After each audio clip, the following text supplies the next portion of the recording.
Good day, Pinoy Clixers and Mixers, and welcome back to the channel. We know that in the Wheels of Vengeance set, legacy cards are going to come for these three figures, but we asked the question, what can they possibly do with them? Let's go! Okay, so we have here three figures from our own collection that are getting legacy treatment for the upcoming Heroclix set Marvel Wheels of Vengeance. Okay, so we're going to examine each one of them and try to forecast how or what things they can possibly do to make the figures a little bit more competitive in the modern age. So let's start off with Jennifer Kale. So Jennifer Kale, set number 42 before from the Battle World set. Okay, I actually like her sculpt. Okay, I got her post rotation for cheap. Okay, so usually for legacy cards, they don't change the dials. Okay, the values of the dial. So 6 range is good. So she has a trait. Opposing characters' combat values except range can be modified when attacking Jennifer Kale or being attacked by Jennifer Kale. I think that should still be kept. Okay, that can really work well in modern. The second trait, Queen of the Mantings, friendly characters with Manting in their name can use regeneration. If they already can, when they use regeneration, increase the amount healed by 1. Okay, so my feel is that they will keep these traits. Okay, they're really good. Okay, and perhaps they will add a third trait for Jennifer Kale. Okay, maybe generate a Manting bystander. Okay, and that can fall in the special damage power. I speak for those in the mire.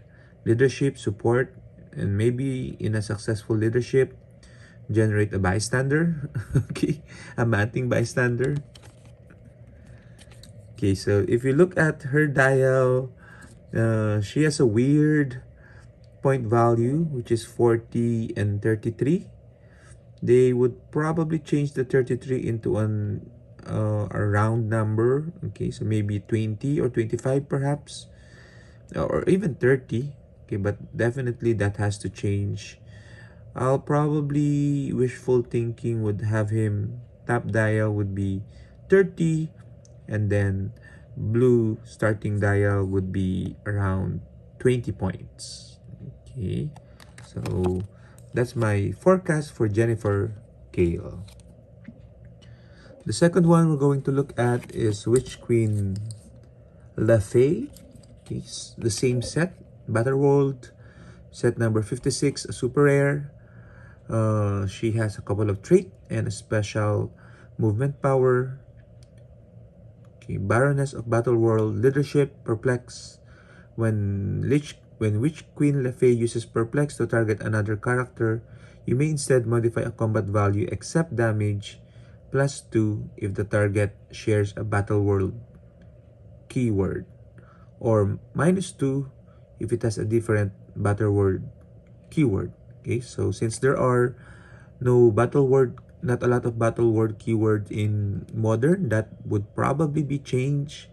It can just be a simple leadership perplex, and then if he uses it to target an opposing character, perhaps -2. Okay, for the value. Okay. The second trait is similar to that of Jennifer Kale, untamed weirdness, so that can probably be kept as is. Okay, so by the way, this is her sculpt. It was small scale sculpt before, so you can see that the detail on the face gets lost a lot. Okay, but the cape is really something. And she also has a special movement power. It's not your Mystic Dragon Archon flight, which Queen LEF can use all the standard speed powers except Earthbound, Neutralize, and Stealth. When she misses any target of an attack after resolutions, she can't use the special power for the rest of the game. And that's really her most powerful ability, okay, being able to use sidestep and all of that. So I think that can still be kept. I would love it to include also stealth, okay, so with the exception of only Earthbound, Neutralize. That would be amazing. Point wise, probably this is too much points for modern, so instead of 150 they can probably make her 100 points, or even 80 points, 70, 80 points perhaps. And then the blue starting line should be like 60 or 50 points. Okay, so that would make her very much viable for modern. And the last figure that I have is from the Deadpool and the X-Force set, which is Hammer.